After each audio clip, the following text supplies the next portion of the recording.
I can't help but laugh at that intro. It's a good one. Good job, Adam. I don't know, the buff one's a little weird, but you look good as like the Jasmine. genie. I love you, Jasmine. Yeah, you look good at Jasmine. Yeah. Good morning, everybody. Good morning, Brian, Margaret, Tom. How are you, Elizabeth? Morning. Good morning, Elise. So, how was your weekend? Really great, thank you. Was it really great? You had family in town? I did. So we got to say goodbye on Friday. We had all the kids over. We have a new nephew, so it was Congratulations. Nice. Thanks. Congratulations. Well, I That's did fun. nothing, but Right, well, it's okay. I didn't have to do anything with this one. You were there. So, Yeah.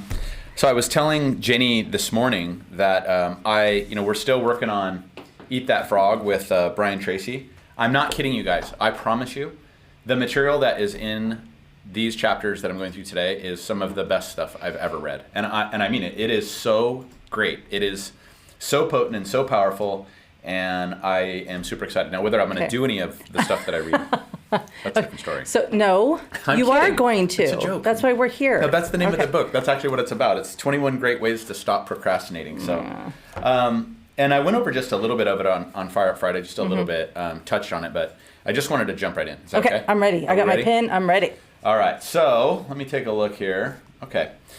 I'll just start right out by saying that it starts talking about the 80-20 rule. And, everybody's heard of the 80-20 rule, right? Like 20% of the people do 20% of the work, or do 80% of the work, and 20% of the people have 80% of the wealth. And, all those things, yes, right? yes. So, but this says that it's not about, the 20-80 when it comes to work or this or that. It's about the 20-80 for everything in the world. So the 80-20 rule was, it was kind of created by an economist named Pareto in Italy in 1895. That's where the 80-20 rule was actually founded. 1895 in one of his books. And what he talked about is it was just kind of like an observation of society. And he started realizing that, 20% of the people create 80% of the productivity. 20% of the people have 80% of the wealth. But he said that it's not just about the financial portions about it, but it's about everything. Everything in the world. Like there's basically doers and there's existers. And he broke it down into two different types of people. He said there are the 20%ers, which are the vital few. And then there are the 80%ers, which are the trivial many. I don't like that at all. I'm just going I didn't write it. say, we're all vital. Everyone is vital. I'm just telling you in terms of productivity and, certain things, like this is just an observation. This is an economist, right? So, that's the way he's going to view the world, I need right? to learn to do that. So I think I'd be... You're like bringing your heart and soul into it. I got That's not to what this is about. leave the heart on the ground. Right. So that being the case, understanding that there are the 20% vital few and the 80% trivial many, what does that tell us? And that, again, 20% of the activities in your life that you do present and create 80% of the results. 20% of your customers out there, real estate agents and salespeople, create 80% of your sales. 20% of your tasks that you do in a day create 80% of the value that you bring to your business. So again, when I say 80-20, it's not about, it is about these vital few and all that sort of stuff, but it's really about a theory in life that the activities that you do, this piece creates this piece creates this. Okay. You get I think I got it. See where I'm headed? Yeah. Okay. Yeah. Okay. So if 20% of your tasks create 80% of value, that means that when we all out there, Tom, everybody, when you guys create a to-do list, and let's say you put 10 things on your to-do list, 2 of those things are going to be worth much more than the other 8. Right? Okay. So when you guys are doing your to-do lists, you have valuable tasks on there, right? And then you have those that are just fillers. Okay. Because, we have people, and we've met all kinds of people, and you know this. Even here, in the company, there are people that love the trivial tasks. Yeah, I don't mind them. I know, you love it too. Like, whether you're wrapping presents for the Christmas party, you love it. I do. Okay? I do. But, and that's the fun of life, right? But this basically says, is that time going to take Jenni where Jenni wants to go? This is what this says, not me. Okay? Probably not. All right. So that being the case, if 2 may contribute, maybe 10 or more times the value than the other ones, there's always, though, on that to-do list, that one thing. One thing that is really going to boost where you want to go with your career, whether you want to go with your life, whether you want to go with your family, and that is the frog. Right? Remember the frog? Yes. So that's the first frog we have to eat, is you have to look at the task list that you've created and kind of prioritize them as which one is going to present the most value for the future that you want to have and the life that you want to live. Okay. And guess which one people do last? The frog. You know what I mean? As opposed to the people that, live in the houses we talked about on Newport Beach and live on the big waterfronts and are in Del Mar and, all that sort of stuff. They know how to prioritize and choose the important tasks for where they want to go better than everyone else. Okay. And that really is it. I can accept that. And it's like, when I do my to-do list and I look at my long-term picture, which one is going to take me to where I want to go? That's kind of the point with that. Does that make sense, Tom? I mean, and I just thought it was pretty interesting. I mean, that's just the one. And the trivial many, they focus on the tasks that are not going to take them down the road to where they want to go. Sometimes, and oftentimes they don't know where they want to go, but the vital few, they're laser focused on those one or two that are on their list that are going to take them to that long-term picture. Okay. And the other thing it says is, a lot of people focus on activities, not accomplishments, which is fine. What's the difference? Not to be stupid, sorry. So little things that we do to keep us busy to fill our day. Oh. As opposed to those couple of things that we do that are going to take us from here to there. Okay. So, but there's nothing wrong with that. I mean, it's the human experience, right? Yes. I like that. Okay. But Tom, I'll bet you, and I thought this was funny because it was talking about, have you ever come into work and seen those people, Tom, that just seem like they are so busy and they're working their ass off all day and they're doing this and they're doing that and they're running back and forth to the copier and they got their files and all this sort of stuff. And when you really look at it, though, at the end of the day, they really don't do any business. I mean, and it's because they are focusing on the wrong activities. They're focusing on that busy work. You know what I'm talking about, Tom? Absolutely. There's actually a thing in administration called Parkinson's Law, and it says the work will expand to fill the time available. So use a TC. Use a TC. Right. That was a big change in mine and Jennifer's business, I'll tell you. It makes sense. It makes sense, but and part of the problem and the reason that people avoid those big, important, 20%er tasks that are going to take you where you want to go is because, unfortunately, they are the hardest and also can be the most complex and the scariest. Yeah. I mean, like, if you guys were to take a look at everything that you do as salespeople or whatever and determine what your most important things are, I mean, we know it. It's calling clients. It's keeping in contact. It's, following up on that lead. It's doing this and that. And there's a lot of no's that are attached to that. There's a lot of difficulties. There's people not answering their phones, never calling you back. And so you have to overcome. Yeah, you start to do. You're right. I know. So those are the hardest ones. Okay. So, but again, before you begin, you need to ask, on everything you do, suggestion, of course, on everything that you do, is this a 20%er activity? That's the question. So like you said, managing a file. I think a lot of people who manage files, that is probably a complete waste of your life. Yeah, if you're in sales. Yeah, if you're in sales. Yeah. And I bet you there's other things like, if you work at a car dealership or whatever it is, that you find those little 80% avenues of wandering around doing things that don't matter. Yeah, true. And so that's kind of the gist of this one.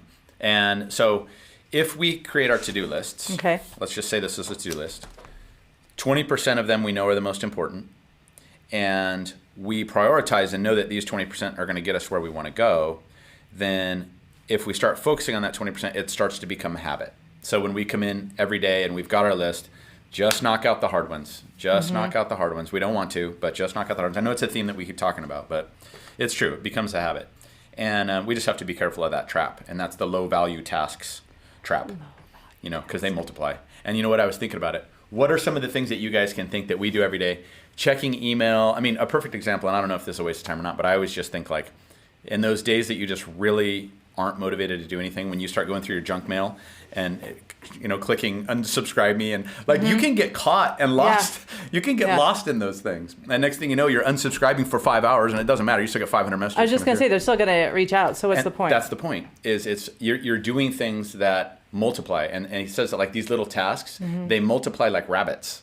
And when you start doing them, you start doing them more, and you start doing more, and then you just get lost in not doing the things you're supposed to be doing. You get kind of like Instagram. That's a perfect example. Now, for real estate agents, right? I mean, if they're going on there with their real estate goggles, that's cool. No, that's totally different. Most of us don't. No, we're just there to. I just like to go look at the people that are a hot mess. I know. And look for their no, stories. Yeah, really? they posted. Yeah, and then you're like, oh my god, that's the fun stuff. No, you don't like that? Oh, come on. A little bit, but no. Interesting. No, but that is where my big waster is. And I Social media? need to, because I'm like, well, it's part of my job. It's part of my job. Well, it doesn't need to be part of our job for 5 hours a day. Thank you, iPhone, When for you get your telling me screen that. time and you're like, oh God, I need to get a life. I know. That's the truth. That's the truth. So anyway, and I see Tara just said I needed to hear that, and that's cool. So, I think that, it's not complicated. It really isn't. And but the one thing, I'm starting another book. I told you that. You and I talked about that. And I'm so excited about this book.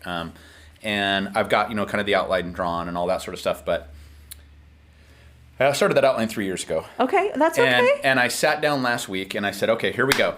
I'm going to do this. I sat down, I got everything set up, and I could not write one word. I could not write one word. And it's because starting that first task sometimes can be the hardest thing. Because I can tell you guys, it's not easy. It is not easy. Oh. The amount of effort that this person put into putting this together is absolutely insane. I mean, it is, and I know once I start, it's going to be one of the hardest things I've ever done again. You know what I mean? But getting started in that first task of working on that hard thing is difficult. But I think the more we do that, the easier life will get. And I think this one is going to be worth even more than the other. I think it's going to be huge for all of us. Oh, well, I'm excited. I'm very excited. I've never been this excited about a project. That's pretty good. much ever. So anyway, so let's talk about how do we motivate ourselves to get those tasks done. Okay. So number one, it says that you have to think about starting. Okay. Think about starting it's that true. task. Get mindset. And now visualize myself doing it and visualize myself finishing it. So you really take a time when you've got those hard tasks and do that. Even though I told you those tasks are hard and they're complex, the ones that are going to produce you the most results, it is pretty much a fact, they say, that oftentimes the same time that is spent on those important tasks is spent on the unimportant tasks. So it's not like those are going to necessarily take any longer. It's just really getting started and choosing to embrace those tasks. So that's the first thing. And time management, which we talk about a lot. I know with a lot of you agents out there, and when we had, people talking about, they got to get their kids on Zoom, like all the people that almost cried at the mastermind last week, and setting up your day. And time management is really life management. And it's controlling the sequences of your life and the things that you need to get done in a certain order, and choosing that priority. How am I going to manage my time? How am I going to sequence what's important? And taking control of those things is really one of those keys to success, according to what we're talking about. So, because I just think a lot of times we jump into things like, and I think when we do to-do lists, and I'll bet you a lot of you guys are guilty of this. I'll bet you a lot of you are. When you do to-do lists, George, for example, do we oftentimes find ourselves doing the easiest, fastest ones first? Yawner. I have a yawner. He yawned over there. No, you were not stretching. Am I boring you? Can you believe that? That's the editor yawning, a huge yawn right in the middle of this thing. Anyway, sorry. I got distracted. But George, do you find when you do your to-do list, man, you end up doing the easiest things first, the things that you can get knocked out in 20 to, a lot of times you're making these to-do lists, and some of these things you could actually get done while you're writing it down. Well, that's what I think when I watch you. I'm making another to-do list. What about you, George? I mean, do you know your important things, and are you hitting those? Yeah, so I'll write a list, and it's usually more than once a day. So in the morning, I'll do my list, and absolutely, I will hit those quick ones, whether it be a phone call or an email, and I'm just boom, boom, boom, and I'll knock those out. And sometimes the ones that take a little bit more time, I do drag along, and they're the last ones that get done. And George, oftentimes, don't you find that those ones that take a little bit more time and all that stuff are probably the more important ones? Yeah, and they should be done. Those are the ones that you really should do first. Yeah. And sometimes but sometimes it just doesn't happen that way. Yeah, no, for sure. That's the truth. And that's kind of the trap I think we have to be. But again, I'm guilty of that too. I like to knock those ones out. It feels so good to scratch something off that list. You know what I mean? Hey, Brian Keene, do you create some form of a to-do list? Or are you kind of keep it in your head? Or what's your plan on that stuff? Sherry keeps my to-do list. I just do it. No, I'm kidding. I'm joking. No, I actually do. It's on my phone. So you put it in your notes? I have to put it down or I'll forget. So I do it. That's another scary thing. I leave it on my phone, and I constantly update it. If I have to move it, I move it to another day or whatever. You know, that makes me wonder. Jenni, Christofi, quick question for you. Do you also keep a to-do list? Look at that. She's got it right in front I of her. do. You know, I guess it's... My list is like the stuff that has to be done today. But you know, it was interesting when you were saying that. I so agree with you. I thought about from 1996 to 2016, I always had an assistant, not a TC, but an assistant. So 2016 is when I came here, right? And you're right, Chuck, in the last 4 years, I don't want to do any of that little stuff. You're right. I could be probably selling a lot more. In fact, I was talking to Kim England. I could be selling so much more probably if I wasn't doing that little stuff. I know. And I've got to find somebody. Well, I keep saying that every year. I need to find somebody. But the problem is, Jenni, it just feels so good to get those little things done sometimes. But we have to realize that's the small picture, right? Yeah. I mean, It's just totally the small picture. It's like, I don't even like doing them. I'm just like, oh gosh, wait. I know. Well, it is funny though. Sorry. I mean, Jenni, George, and Brian, all three of them, all top producers, all have a to-do list, all have it right in front of them, doing it multiple times a day. I mean, that is important because being an independent contractor, we have to control our schedule and our lives, and the only person that's going to create that to-do list is you. Yeah. Whereas sometimes people can come into other jobs and here's your to-do list, Jenni. You know That's what I mean? true. So we have no choice, you know, in the sales industry, but to do that. Sarah Price, do you keep some form of a to-do list? I know balancing the kids and all that stuff. Yeah. What do you have that kind of you manage your days by? Yep, you're muted. Oh, I think she's muted. That's all right. You're muted, Sarah. All good. Oh. All good. Oh, there you go. I'm sorry, you're talking to me? Yes, I was just asking, do you keep a to-do list? Like, how do you keep track of your tasks? Talking to me right now. I just write a list of, like, I have people I need to call, so I just write a list of what I need to do. But yeah, I gotta go right now. My son's talking to me. Oh, your son. See, this is what I'm talking about. Yeah. Time management. But she made it on for when she made it. I know. So that's good. That's really good. Yeah, I like that. Okay, cool. So controlling the sequences, all that sort of stuff. Choosing between the important and the not important tasks, you know. And then the next chapter was about considering the consequences. So here's a quote. It says, every great man, I'm going to say mankind, has become great. Every successful man has succeeded in proportion to how well he has confined his powers into one particular channel. So, you know, it's like instead of like focusing on all these things, it's like the important things are right there. And then you go right there in that direction. So consequences portion was interesting. So the superior thinker, according to, you know, Tracy, is one who can accurately predict the consequences of doing or not doing something. So I have a friend, and that friend is a procrastinator. I call him Mr. Analysis Paralysis. Yes. Because he's so fearful over the things that, and probably the most talented person I've ever met, but so fearful over what could happen if I do this or could happen if I do that. Then there's other people that make quick decisions and see the results already, you know. So do you find that you don't make some decisions because you cannot predict what's going to happen by making that decision? I used to be more just, I'm doing it. If it's wrong, it's wrong. Who cares? You know, but the older I get, I think I'm more like, oh God, I don't have that much time to fix it, maybe. Or is it because my husband's more, it takes us 8 years to purchase a car usually. 8 years to purchase, I mean, it's no joke. But I usually, if I just go within me, I'm doing it. I don't care if it's wrong. Well, you're a doer. You know, you're a doer, but I just think, especially like big moves. Like, are you? What about you? I think that it holds me back. You know, and I think as much as it is, it's a conservatism, it's a fear. You know, I think because, you know, down the road you look at some decisions that could have been really amazing, and you find out later that they would have been amazing. You can't do No, that. you asked. I'm just saying. Okay, I'm just saying. And I'm not saying that I have any issues with it, but sometimes, you know, the unknown consequences of those actions have kept me from doing things that would have really been great. And I don't know, the superior thinker, again, accurately predicts those consequences. Now, they're going to lose too. Yeah. You know, but they say you never lose, right? You either learn, or, I mean, it's not lose, it's learn. You know, so you're never really starting over on your decisions because, you know, all the decisions that Jenni has made in her life that have worked out, not worked out, make all the decisions easier and easier.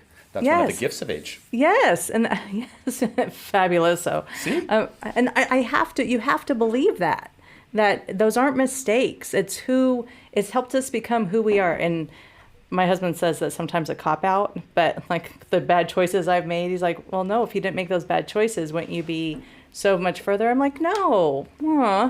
Right. You know? Right. Well, and we've talked about that in previous books, but it's like those hard things, those hard times, those bad decisions, those things are really the ones that make us grow the most.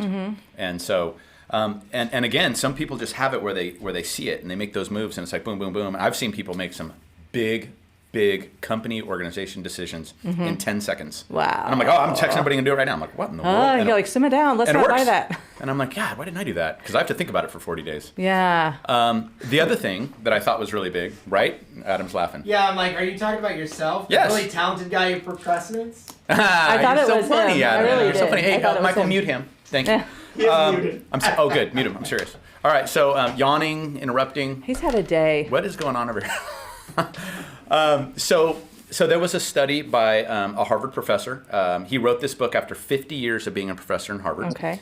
His name's Dr. Edward Banfield. And his secret, in all his life, he came up with this one thing. And it is that the single predictor of how well you will do socially and economically in America is one thing, and that is your long-term perspective. And I'm going to say that again, your long-term perspective. So what he basically is saying is that if you know where you want to go, and if the decisions you make today, you know are going to pay off in 5 years, 10 years, or 20 years, then that having those decisions, I want to make this amount of income, I want to collect this, I want to do that, I want to, whatever that might be, the long-term perspective is the key to the successful people that he studied. Wow. Knowing that down the road, and hey, if you buy a rental, for example, and you get a 30-year loan on it and you're 30, right, and you buy your first one and you don't even really realize what you're doing, well, it's going to pay off at 60. But if you buy a rental, let's just be honest, guys. If you buy a rental, there is no immediate gratification in a rental. Oh my God, I put 25% down and I'm making $175 a month. And I just wiped out my whole savings, right? That is a short-term, there's no short-term benefit. Okay. So when I buy a rental and I look down the road though, and I know that this thing is going to be, as rents go up, I'll be making $500 in 5 years, $1,000 in 10 years, $1,500 in 20 years, and $2,000 in 30, that's the long-term perspective view. Okay. So somebody that buys a rental, for example, and I'm just using it as an example, or stocks, which or whatever, I appreciate. It's a short-term, if you buy Apple stock, that's, you're not counting on it going up 20% tomorrow. You're counting on it being out there. So it just says that these small moves that you make from these successful people that are looking down the road, that long-term perspective is key. So you like that? I do like it. Makes sense, right? Yes. Huge. And I see you nodding your head over there too, Adam. You get it, right? And I always like to say, and you guys will hear me say this a million times, do things that future you will thank you for. Yeah, that's the truth. You know what I mean? And, so even when you go through some rough times, like, I went through a few rough things and I'm like, oh, okay, cool. But you know what? I still have rentals and you still have this and you still have that. Like, thank God for Chuck at 30. Because that guy did some stuff that like helped me out now so I don't have to be a stress case. You know what I mean? And I think that applies to all of us. So long-term perspective and education, race, connections, background, none of that stuff is as important as that long-term perspective. Like we've always said, you don't have to be smart. You don't have to be, you just have to have a small long-term plan and move towards it. And those people will be more successful. How many real estate agents, how many real estate agents have you met out there that you're like, this person is a top fiver? You know what I mean? I know. And hey, they never even got one class, maybe didn't even finish high school or whatever. It's not about that. No. It's about drive and vision and a plan. And it doesn't have to be amazing. It just has to have a plan and go do it. I see you writing down notes. What kind of stuff you got? A long-term perspective. I think that's probably one of my biggest downfalls. I think it's fear. I don't make long-term goals. I don't know what's happening tomorrow. I don't know. I don't know where my kids are going to be. I don't know where I'm going to want to be. I don't want to make a plan after retirement, what we're going to do. We can dream and we can have all these different ideas. That's a start. But I think I need to, dreaming is long-term perspectives. There we go. It is. So I'm okay. It is. I mean, when you turn an idea into a reality, like, hey, I was thinking that I wanted to be on the beach in Cancun, and you're sitting in your living room, and then you book it, and 8 weeks later, you're on the beach in Cancun. That's the same thing. Yeah. It's just taking a thought and turning it. True. And so you're making your thoughts. You have your thoughts. Don't do it while it's snowing in Texas. Don't do it while it's snowing. You're supposed to, Michael, I swear to God, dude. He's shouting across the room. I can't. All right. So, anyways. All right. So anyways, it's just much less important. And the big point with that is that your attitude towards time is what it's about. Your attitude towards time and your time horizon. What do you see on your time horizon? And that makes the enormous impact. Kind of a long-term view of our lives and careers. Okay. I mean, I was thinking about Brian Keene, and Brian's hitting his third year now. He's like number 12 in the company, but when he was going through that first year and learning and listening and reaching out to people and learning what he needed to do, he kind of sacrificed that first year of kind of taking the beatings and learning the business and creating a database and doing all that sort of stuff. But he's got a perspective of where he wants to be. Yeah. And Adam, and Brian, I think that's one of the keys, dude, to why you will be a top 10 agent this year overall, and I have no doubt, because he knows where he wants to go, but he's taking the methodical steps and looking at the time horizon. Yeah. And it just has an enormous impact. And that also they talk about that with your families too. So if you have small kids, like what do I see my kids being like in high school? What things do I need to do to get there?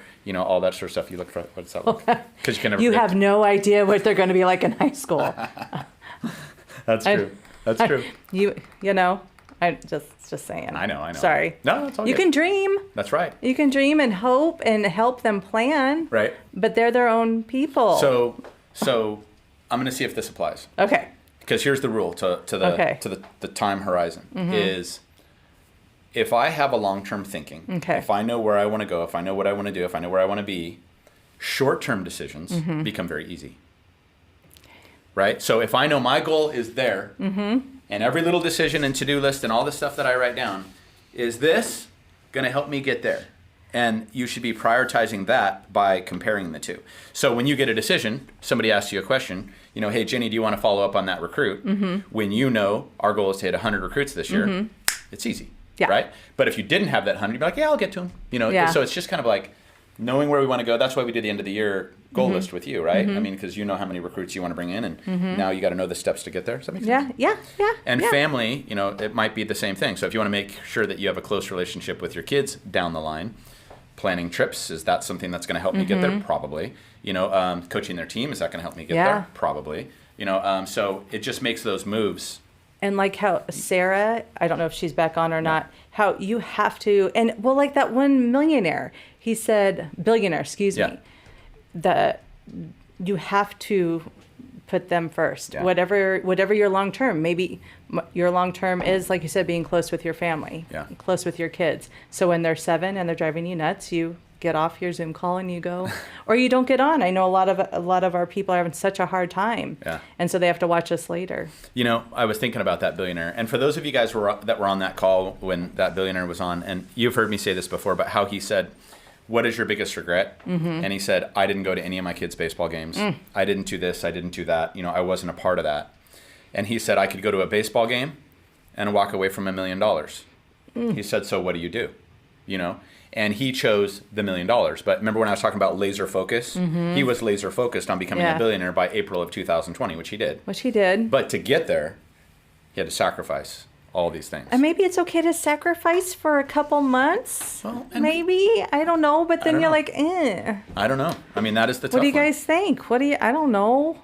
I mean, Steve Batiste is on the call. I mean, he's got a kajillion kids. Yeah. What do you have? You have like 17 kids, right, Steve? Or something along those lines? 14? I don't know. Well, I mean, so it's a balance, right? So, Steve, you're muted, man, but I want to get your opinion. Go for it. 6. You have 6 kids. Oh, sorry. 6 kids. Sorry. And how have you balanced? How have you dealt with that? Huh? How have you dealt with that, with the balance issue? You got to teach them what this is. Oh, God. No, I'm not talking. Oh. No. But balance, I mean, most of my kids are grown, so it's not really an issue. And they're, believe it or not, they're all very well adjusted, kids. So I don't really have an issue with them, and they take care of them. I've told my kids from very young that when they're 18, they got to find something to do. Because I just set the expectation with them, and as soon as they turn 18, they're like all my kids are out. So wow, I love it. I just kind of like that's how we were. Yeah. You know, I was You thinking, have to. You got to. I was thinking about it though, Steve, and I was thinking about, you know, kind of your situation, and you know, Steve was #1 last month, right? 300 people, which is super cool. But it is interesting that, you know, it's when we were talking about that long-term horizon and where you want to go and what you want to be. So Steve's kids are older now, and it is funny that once we hit that age when the kids do start to, you know, move on and do all that sort of stuff, it seems like that's when you can really make your run. You know, like, so don't think that like if you start hitting 50 and stuff like that, that like, oh my God, you know, like I was so busy focused back here that I can't go. I mean, Steve, you're making your run right now, right? I mean, I'd assume the next decade for him is going to be killer. Right. I have no doubt. I mean, I've you know, before I got into real estate, I owned a web development company too. So, you know, we did very well. I mean, built Navy.com, and you know, my company was in Entrepreneur Magazine's Hot 100 fastest growing companies in America, and I feel like, you know, I missed a lot of, you know, my kids' younger years because I was always working, and one of the reasons one of the reasons amongst others, I mean, 9/11 happened. We had a lot of government contracts, and, you know, a lot of that stuff went south. But I think real estate provides me, it gives me more time. You know, I can kind of really set my own schedule, where when I owned the company, it was like 24/7 all the time. And I feel like I do that now too, but it's just different. It's a different, you know, type of work. Yeah. Yeah. Do you have a better vision now, Steve, of like where you want to go with your financial future? And, you know, do you have that horizon on where you want to be now? And did you have that before? Or like, where are you at with your vision, your long-term perspective of where you want to go? To be honest with you, I'm kind of like putting all that together. You know, I don't think I've ever really, even though I know I was supposed to do, I've never really said, okay, I want to be here. And like, I've set goals. I mean, actually this morning I have, like right now I have the Ninja Planner. Yes. So I started Ninja coaching last week. Nice. And they're like making me write everything down. And so, I mean, one of the reasons I wanted to do it is because I know, you know, I need to. Right. Awesome. Well, I like that. And hopefully, yeah, I mean, it's the thing is that, you know, like our first year in business and in my web development business, we made $5 million the first year, and we won all kind of awards, and the money just goes. I mean, it's, you know, it goes. The things that you can't recover are, you know, the time spent with people, and you just kind of, I don't know, it's hard. I mean, you have to make money, and you have to have, you know, you have to spend time with your family. And sometimes, you know, making the money takes priority because you feel like, oh, if I make the money, I'll have plenty of time to spend with the family. But until you actually focus in on something, I don't know if, you know. And the cat's in the cradle. Yeah, and the silver silver spoon. Yeah, no, for sure, man. No, that makes like perfect sense. So, but you know, I don't know, Steve. Like, I'm honestly excited about your next decade, and I think that all of us need to be, you know, reprioritizing what's important and writing it down and having our timeline horizon not just for business but for family, for relationships, for all those things on where we want to go, and then, you know, our task lists in life just move us towards that, you know. So and a lot of times we get lost in the woods, and, you know, like you said, those sacrifices, though, Steve, you know, but at the same time you said all your kids turned out great. You know, they're not giving you a hard time, so quit being so down on yourself, for God's sake. I mean, yeah, it's something, right? I mean, I've had my I've been like the single parent since my youngest is 17, since she was about 4, so they've been with me the whole time. And you know, my son just graduated from Navy boot camp, and he had 3 1-hour phone calls and didn't call his mom one time. And I kept telling him, call your mom. He didn't want to call her. So, I mean, I did something right. So, A good job. Yeah, right on.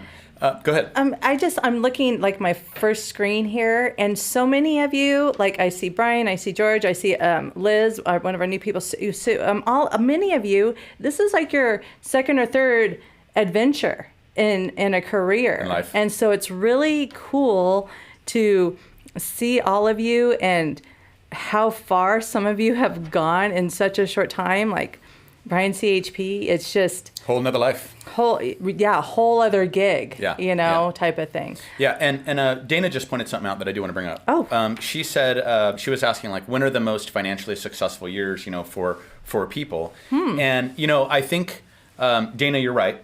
She said, I think 55 to 70 are truly the major income earning years. Now, the moves that you make when you're Sarah's age, and the moves that you make when you're 25, 30, 35, those are going to have a huge impact on that. Yeah, you won't have to work so hard probably when you're 55. Right, but and getting back to that, Dana, Warren Buffett says you need to be collecting assets that have, leveraging and loans and all that stuff, collecting, appreciable assets until you're 55.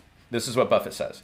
And then once you hit 55, that's when you spend the rest of your life paying off that debt to set yourself up, for that retirement. Because obviously, you would think, like, I think a lot of people today, like, oh, well, when you hit 55, they're just going to trade me in for a 25-year-old or 30-year-old that's going to come in and eat my lunch. But that's not true. Wait, are you talking about husbands? Or are you talking about work? I don't know. That's funny. Thanks. So, you look at it, funny you think you are. Wasn't that clever? So, but the point with that being that, nothing can replace Tom Wysocki's experience. Amen. Nothing can replace Sonia's life experience. Yeah.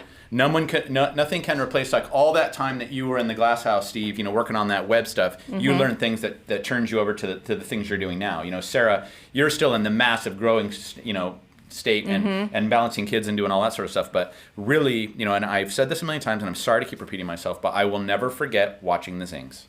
Yeah. And watching the Zings do their million dollar years at 64, 65, 66, and 67. Those are the big bang and booming years in real estate for an agent. And I watch it in the people in Long Beach. I see it in the people in this company. Yeah.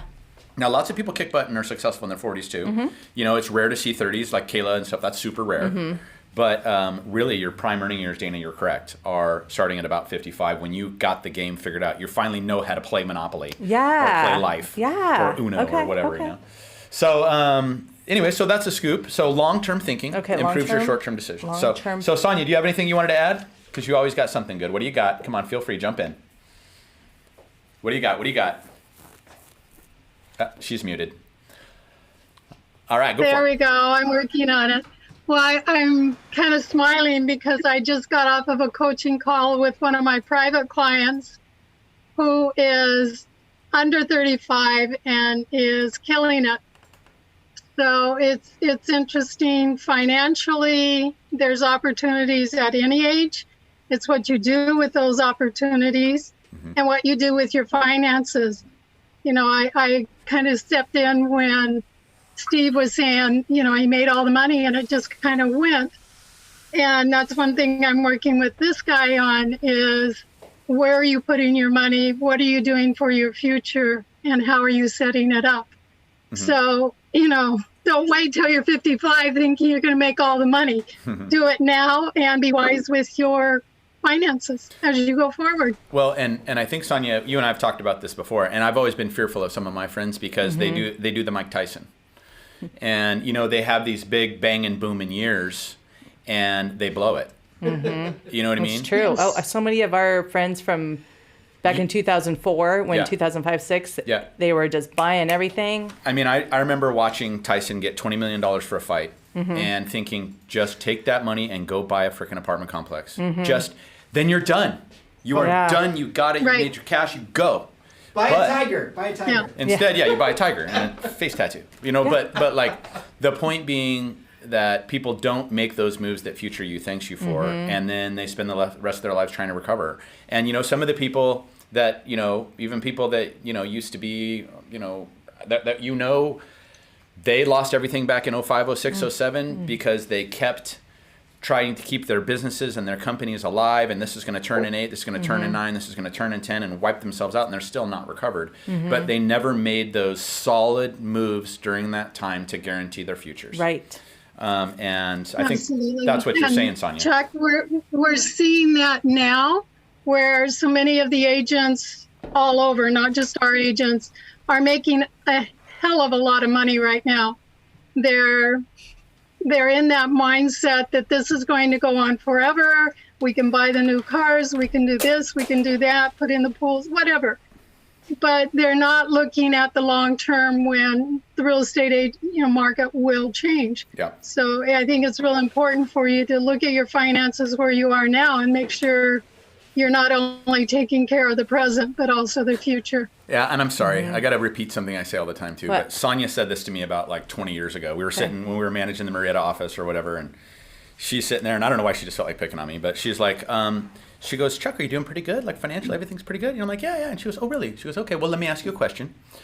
If you did not make another dollar today, not one more dollar, how long could you survive? That's the question. And I see Adam giggling over there. So that means Adam can make it till Wednesday. Oh, yeah. No, but if he sells some stock. If he sells his stock. I've started investing, okay? Okay, good. Hey, but that's good. Future you will thank you for that. You inspired me to do it. All right, good. So, but the point being that, like, really, you're only as solid as how long you can live if you don't make another dollar. Because I can tell you guys this: eventually, the faucet will turn off. Yeah.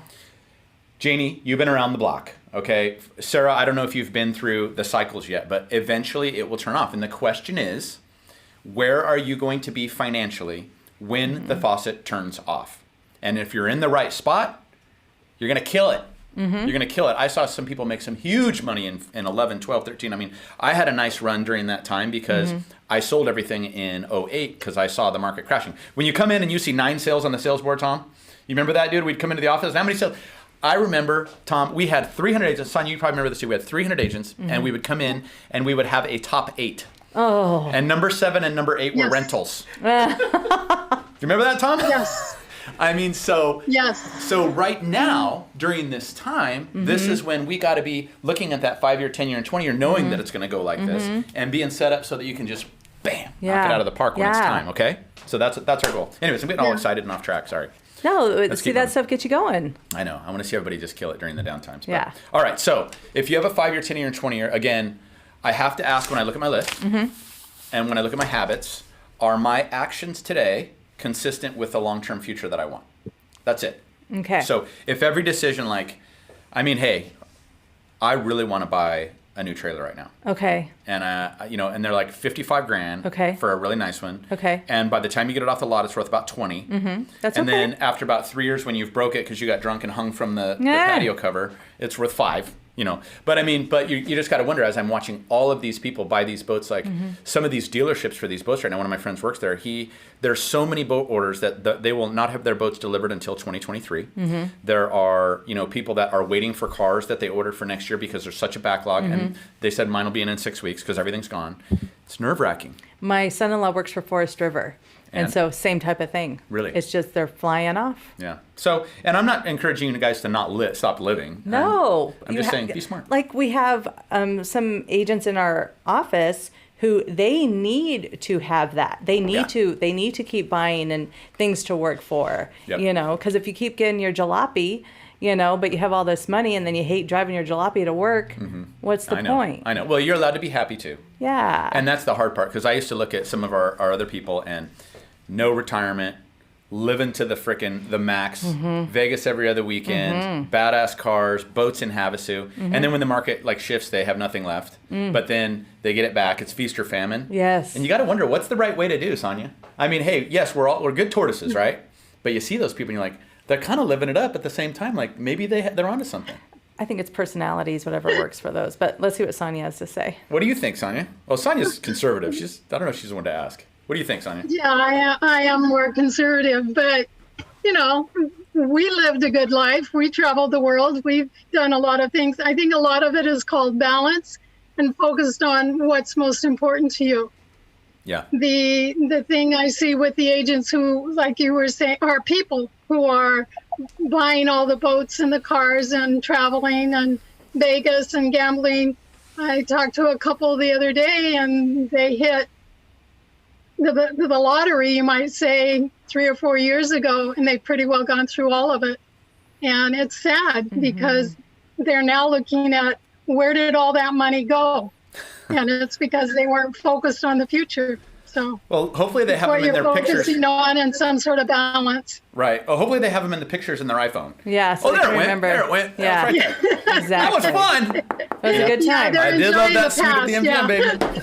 So anyway, but yeah. All right. So I'm getting off topic. That's okay. All right, ready to reel it back in? Yeah. All right, here we go. So making better decisions about time, you know, what are the potential consequences of each one of our actions is kind of like, you know, a way to look at it. And this is so funny because the next piece in here was successful trait. And the successful trait is delaying gratifications and making sacrifices is a key to long-term success. Okay. So it's funny, right? We just talked about that. Delaying gratification and making sacrifices, your short-term, gives you those long-term rewards. And I don't know what the right thing to do is with that. You know, I mean, I know I like what Sonia said. You can. How about giving yourself small pieces, not going for it? Yeah. You know, like just go buy the couch. You don't need to go buy the whole entire bedroom or living room set at once. Maybe I think that's where we found one of our balances. I mean, just looking at you, you've been to Vegas, you know, in the last few months a couple times. I think you're going to Nashville pretty soon, right? I mean, you running off to Arizona. I mean, that's good, safe, easy things to do. I don't see you saying we're going to Europe for a month. No. You know? So maybe it's just, you know, delaying that gratification a little bit, you know, with the long-term rewards. Okay, so the next thing is those long-term decisions. Some things that are considered good for your long-term decision view, coming into work earlier, right? Meaning if you're supposed to start at 8:30, I don't know, maybe come in at 8:15, 8 o'clock, you know, instead of coming in at 8. Wait, I was going to say, wait, 8:30, Adam. Who's talking to you? Yeah, 5 o'clock. Where's Adam? Oh, it's 4:59. He's running out to the parking lot. I'm kidding. No, But coming into work earlier, reading in your field. Reading in your field will truly, that will help you get to your long-term horizon. Okay. And I think calls like this for all of us. No, I think this is huge. Are good. Learning new tools, you know, and we always beat on Moxie, you know, with Michael and, you know, all that sort of stuff and Prospect Square. But those tools will help you get to that long-term horizon. That's why they're there. I was thinking about that. How can we let people know how important those things are?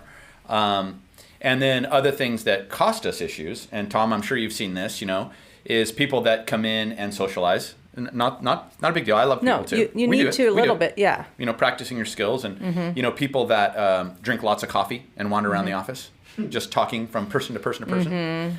You know, things like that. That's the opposite. Those are the short-term things that are never going to get you where you want to go, right? Yeah, energy suckers Why do too. I feel attacked today? Why do you think it's about you? It's not about you, Adam, all right? It's about them. Not everything's about you. Oh. I know. What's going on with him? No, he's so ego today. Yes, go. What do you got, Sonia? Oh, I was just going to say it's about your dreams. You know, we set goals, but goals are one thing. It's what do you dream about? Where would you like to be? As a little girl, I would dream, you know, where I wanted to be and what I had and what was important to me. And I just kept those dreams in forefront. And, you know, not that I'm the perfect example, but it's something I talk to the clients about. What are you dreaming about for your future, for yourself, for your family? And focus on those dreams. You live your life, but you really need to know what makes that giggle. You know, what makes you happy. What makes that giggle? And do it. And it's not, it's not just today, but what's going to make you happy when you're in your 60s, 70s, and looking at your financial situation. Is it going to make you happy, or is it going to stress you out? Right. So. Something like you talk about legacy all the time, and Sonia just talked about dreams. One of our dreams, my husband and I, was to have Rams tickets when they came. And we did, and paying the SSLs is a lot. But we're going to be able to sit in there one day and fulfill that dream. And then after we have that dream, we'll see if we want to sell, get our money back. But it's a legacy too, you know. But it's true. Absolutely. You think about those dreams and what do you see your dream being? So I like that, Sonia. Because it was hard for me to think long-term perspective. My mind doesn't work like that at all, which is really sad. I know. I don't think financial.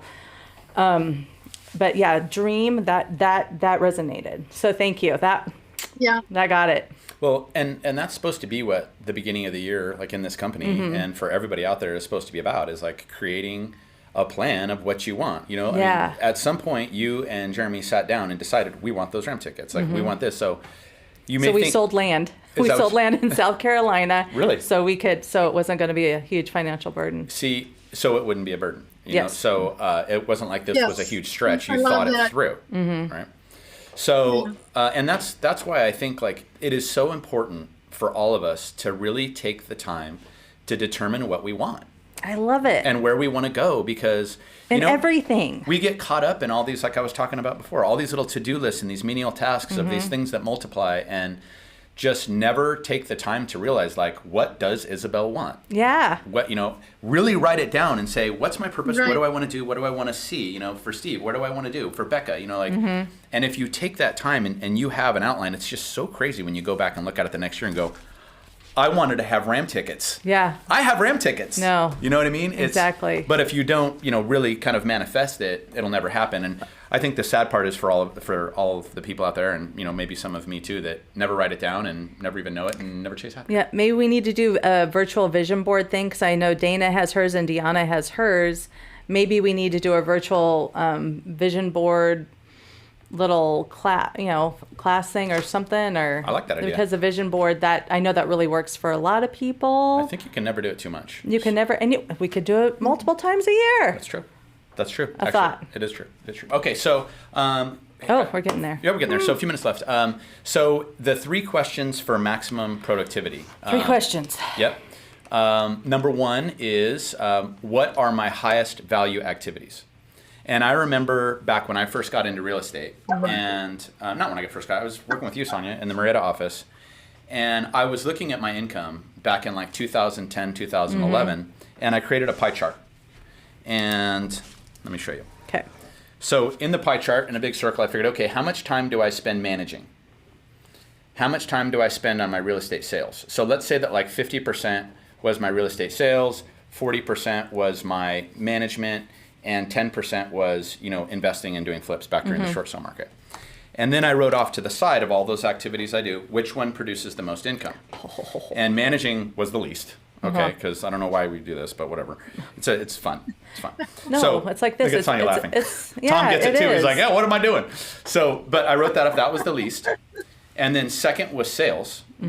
But 3 times what both of those was doing the short sale flips and all that sort of stuff. So the 10% of my time that I was spending on this was producing probably 75% of my income, whereas the other 2 weren't producing the other part, but I was focusing over there. And it was just so funny. Now, again, some of this stuff like managing and running a brokerage and sales is a passion, and I love that stuff. Yes. It's fun. But, we need to look at our big picture of what are the most productive uses of our time in business. What are the most productive uses of our time in family? What are the most productive uses of time in our fitness, in our, the way we eat, and, maybe spiritually, and, all that sort of stuff. So the number 1 activity is, what are my highest value activities and what are my least? So that's the first question you have to ask. Okay.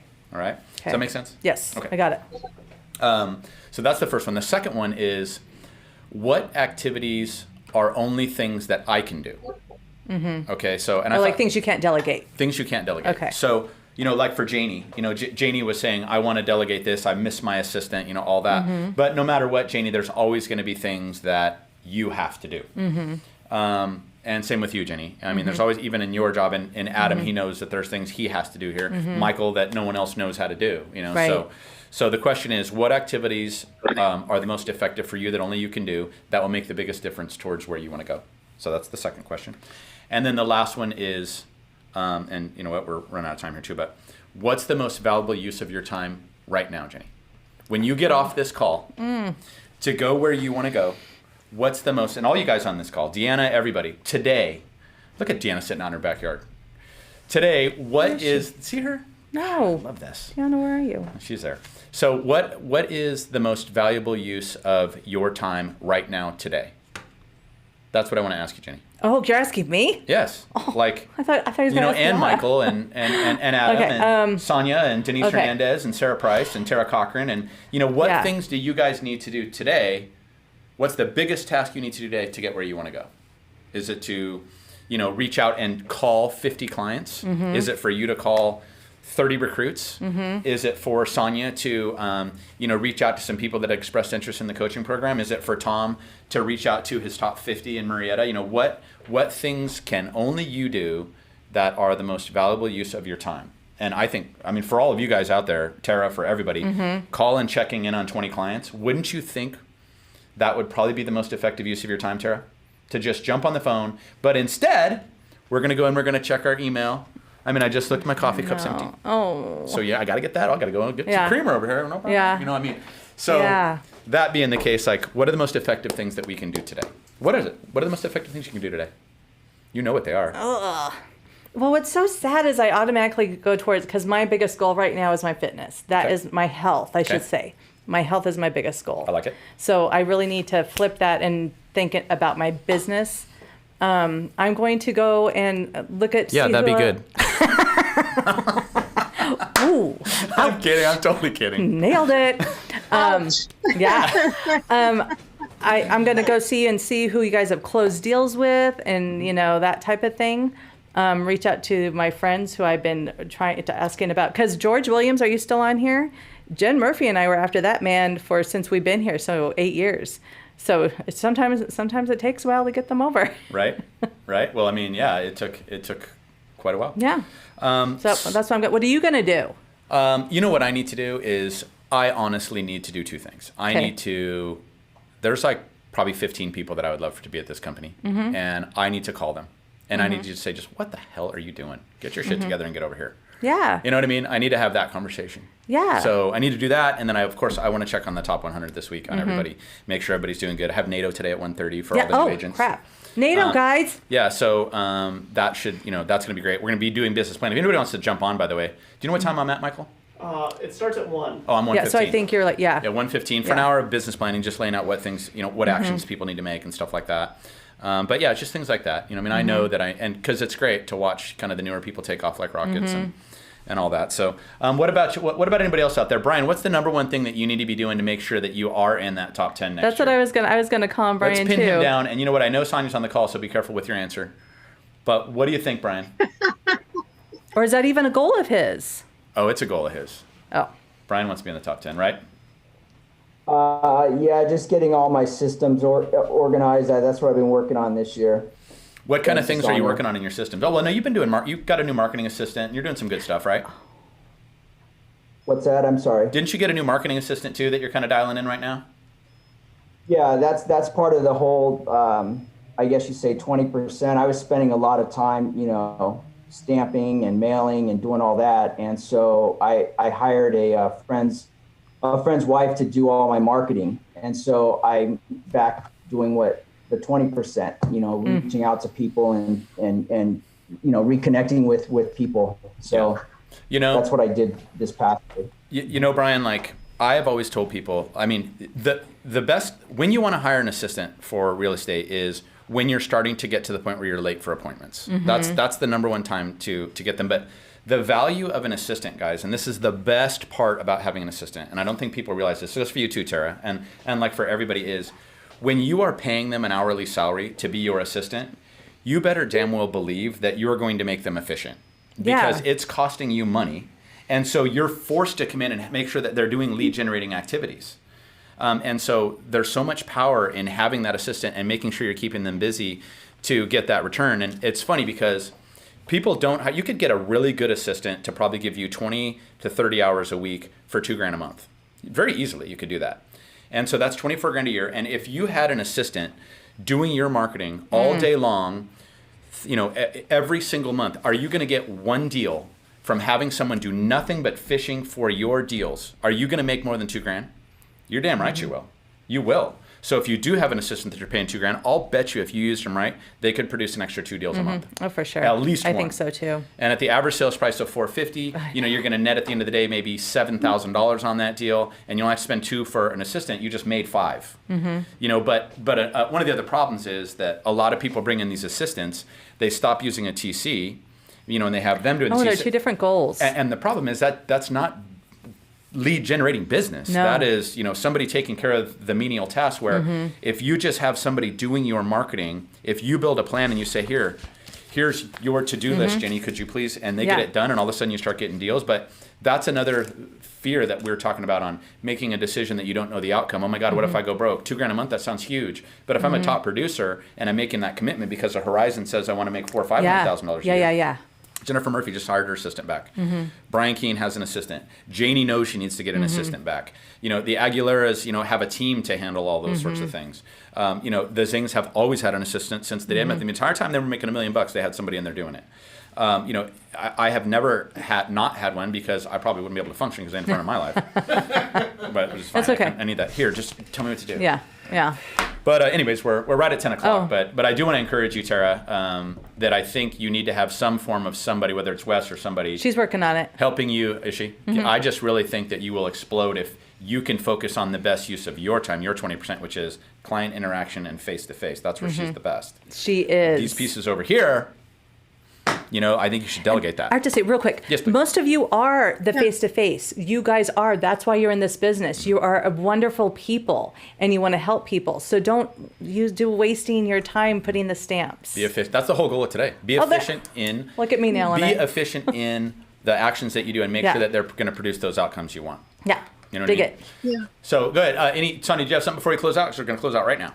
It's back to 10 o'clock. Just real fast, I just wanted to say that Tara has a really good plan of action going. I believe it. And I think, you know, it's just a matter of time until you're going to see her back in the office killing it, because we've got a lot of things, and it's coming from Tara, and it's Tara's dreams, and Good. it's her desire to go forward, even with all the conflict that's going on in the world. So, Good. you know, she's just staying focused on what needs to be done, and that's what all of us need to I love it. do. And it's not just a need, it's because that's what she wants. And I'm love it. thrilled. I'm excited for Tara. Good. Okay, so as we close out, guys, you know, just remember to prioritize the things that are going to get you to that timeline horizon.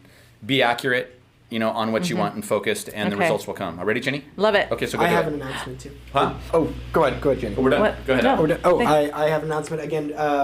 Folks, if you enjoy this programming, if you enjoy watching this, and you want to see it grow and continue, please, if it comes across on your timeline, if you see this video, feel free to give it a like. It will And a help- share. And a share. And if you're feeling really generous, a forward comment would really help this show grow to the moon. So Thank you, Adam. Great, and it keeps me employed. So Yeah. thank you very much. Thank you. All right, guys. Thank you. Hey, Thank have a great you. week. Reach out anytime you want. Don't forget business planning if you want to join us today. Jump on the Yeah. on the link. All right, guys. Thanks, Jenny. Bye. Thank you. All right, guys. Bye, guys. Take care.